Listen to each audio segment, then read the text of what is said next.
Rasulullah sallallahu alaihi wasallam diuji oleh Allah tidak pernah melihat wajah ayahnya.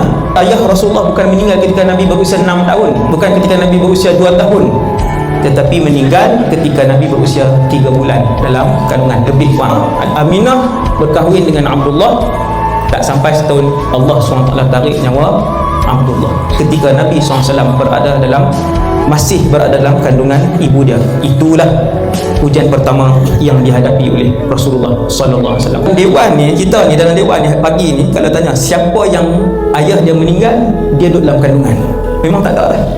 Tuan-tuan nampak tak saya nak beritahu? Saya nak beritahu bahawasanya di dalam alam ini yang paling berat sekali diuji oleh Allah dengan ujian dan percubaan ialah Rasulullah sallallahu alaihi wasallam, bukan kita.